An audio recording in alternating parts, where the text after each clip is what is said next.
Thank you for coming. We're here to announce that on May 18th, around 11:30 at night, La-kyijah Williams was shot and killed downtown near Studio Park in Grand Rapids here. Over this past weekend, the Grand Rapids Police have arrested Josiah Tyree Pittman, and my office has filed charges against Mr. Pittman for that homicide that occurred back in May. We have charged him with one count of second-degree murder. That's a felony. Maximum penalty is life in prison. We've also charged with one count of using a firearm in the commission of a felony. That is a maximum penalty of 2 years consecutive to whatever sentence he can receive on the homicide charge. This was a horrible event. This is something that obviously got a lot of media attention given where it happened downtown. It was horrible. This was not a random act of violence. This was, we can't say a whole lot about the facts, given that we just filed charges at this point in time, but we can say it's just not a random act of violence. There was a target. Unfortunately, Miss Williams was not the target. She was just downtown minding her own business and got hit in a tragic set of circumstances here, and we feel horrible for her family and what they've gone through after this. We do not have any information on the arraignment. I believe it will maybe take place today, perhaps even tomorrow, but we do not have any official thing to announce on the arraignment. I'd like to compliment the chief and the Grand Rapids Police Department in terms of their investigation. I know they put a lot of man hours into this and did a lot, but I think this is also an example of the collaboration we do in these types of investigations with the Grand Rapids Police Department and, quite frankly, any department here in Kent County. When there's a serious event, when there's a violent event, my office assigns a prosecutor to work with the law enforcement. We assigned APA Blair Lockman to work with Grand Rapids Police in insisting on the investigation. We did use the investigative subpoena process, which gives us the opportunity to bring witnesses down to interview them in a court proceeding, in a court setting, to try and get a statement. And we did that here. But it's an example of what we do to try and bring people to justice and to solve crimes like this, because we know the impact it has in this community. So that's about all I have to say. I'll turn it over to the chief for any statements he'd like to make. Thanks. And first and foremost, I want to thank the La-kyijah's family. 15-year-old girl who was literally just riding her scooter in downtown Grand Rapids is gunned down, and the family was devastated. So many other people were devastated too. Absolutely heartbreaking, absolutely tragic, absolutely avoidable. And I want to thank the community who really came together to recognize that we are not going to be the city that tolerates one of our children getting murdered and not following through.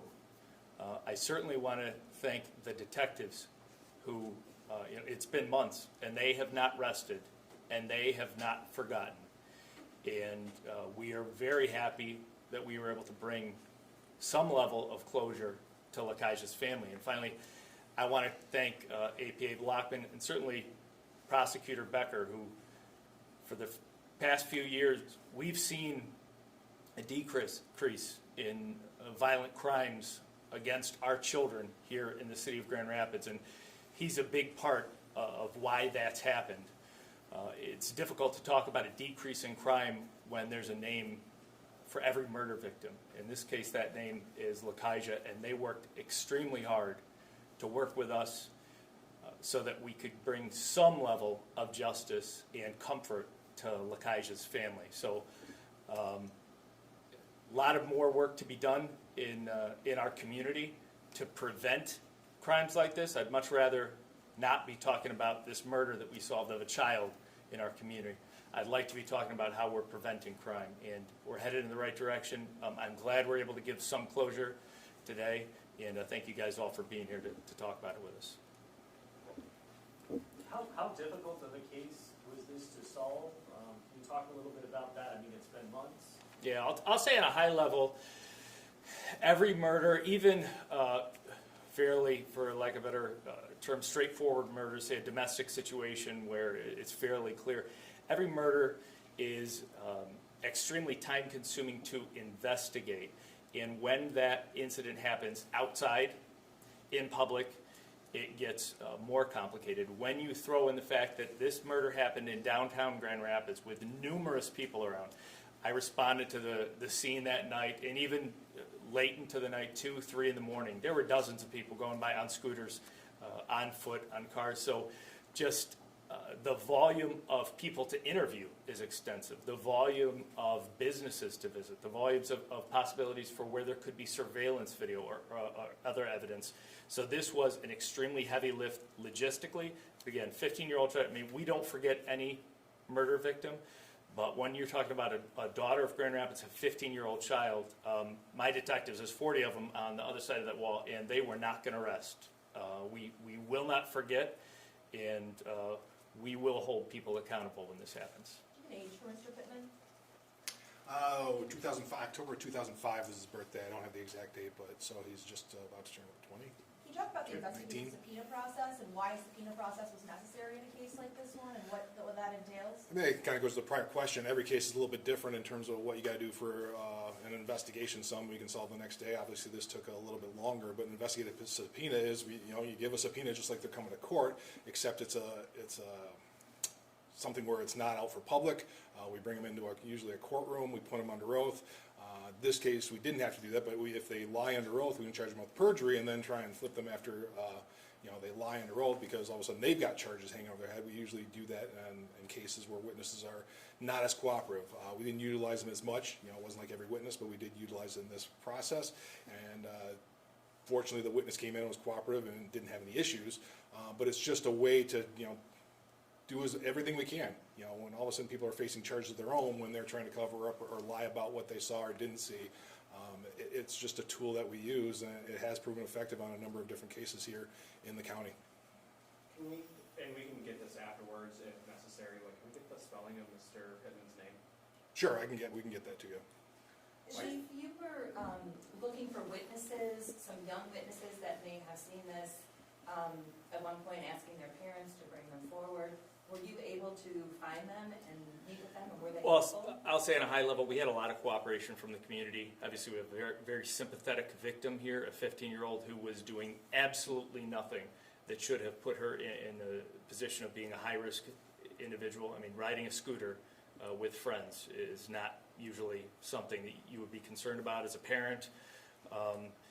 And so I'll just say at a high level, we had a lot of cooperation with the community. I am happy that we're able to reach this point as we did. Chris, can you get into why second degree? You said second degree, right? Yeah, second degree murder. Yeah, first degree is there's got to be some level of premeditation, deliberation. At this point in time, obviously those can change on the road, but at this point in time, there's no ability to show exactly that level that it was somehow thought out beforehand, kind of planned. That's the level almost where you got to reach. But at this point in time, it was definitely the second degree murder is an intent to kill, intent to do great bodily harm, or do some act where the natural tendency is to cause death or great bodily harm, and it caused the death of a person, and it's not excused or justified. So clearly, we feel we have enough evidence to prove those three elements beyond a reasonable doubt. We just didn't have the premeditation and deliberation at this point in time to be able to show first degree. Chief, you call this a cowardly act when it happened because La-kyijah was not an intended target. Can you talk about, do you know who the intended target was in the situation, and do you have any information on that? I don't. I know as a police department, we're not ready to share that information. If you want to opine on that. Same thing. We have an idea who it was. We're not going to get into that at this point in time. It was somebody else, and there may be something developing out of that. So at this point in time, we're not prepared to delve into what that was. But clearly, she was not the target. Somebody else was, and unfortunately, she was caught in the crossfire. Was she with the target? Or was she with the No, she wasn't with the target. It was in the area. Not with, but it wasn't like hanging out with him or friends with him or anything along those lines. And I think part of why, it mentioned cowardly. I can't paint the picture enough. Even half hour later, when I got on scene, even late into the night, 2, 3 in the morning, there's a lot of people downtown. There are a lot of individuals on bikes, on scooters, on foot. There's a very thriving, vibrant downtown. So the idea that you're going to take a handgun and shoot an individual, 10, 15, 20, however far away, extremely cowardly act. Number one, for the act, but number two, you have no idea where those rounds are going to go. And they travel a long way, and they're still deadly when they travel many blocks. Oftentimes when there's violence like this, law enforcement says they have a hard time getting witnesses, getting people to come forward and to be able to actually solve the crime.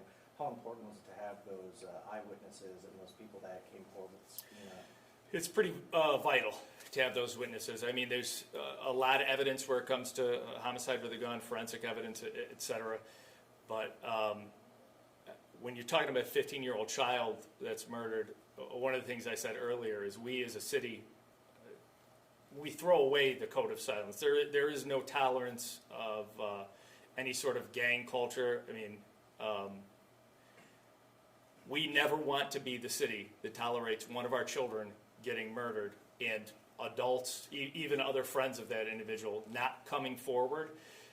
There is absolutely no way to morally defend silence when it comes to a child being murdered. So vital, and very happy that the community came together for this one. Mr. Beck, you call this not a random act of violence. Why do you believe it wasn't? Because it wasn't just somebody just shooting to shoot, like, you know, randomly shooting into a group. There was somebody they were after. They wanted to shoot that person. Unfortunately, somebody else got caught up in it, and there's a beef, if you will, between them. You know, there's a reason he wanted to. So it wasn't just somebody, you know, deciding to, you know, fire off some rounds because they wanted to just scare people or cause some sort of thing. They were going after an individual. They didn't get that individual. Got somebody else. So it wasn't random in that sense. Chief, this homicide was about 2 weeks before the Emily Penn homicide. That's right. Your detectives, GRPD, can you talk about the efforts you guys are doing to help solve another murder of a teenage student? That's right. And another case where we had a 15-year-old child murdered in public with many witnesses. He was playing football. Again, not conducting himself in any way that you would be worried that here's a 15-year-old child that's going to be placed in harm's way. He was just out playing with his friends, and he was shot. And this was broad daylight. So many witnesses. There's a lot of housing around there, a large apartment building, a lot of people for our detectives to talk to, and we're very methodical. We're methodical with the forensic evidence. So, I mean, I'm confident that we're headed in the right direction on that case, and we certainly, just with La-kyijah, we have a lot of detectives who are not going to rest, and we are definitely not going to forget about Millie. Was this a beef between two people or two groups of people? Just like, you know, it was a beef. It was. We're not going to get too many details. We'll just leave it at that. There was reasons, but you know, just start getting into the beefs and who was and what was. We'll just leave it at that. How far away was the gunfire? Can you talk about that? I mean, you talked about it was. Yeah, I would say a significant distance. I don't have the measurements. I'm sure our forensic team has that because there was a lot of evidence on scene, but I'm sure it'll all be shared at trial. But certainly, I stick my point that it was a cowardly way to kill someone.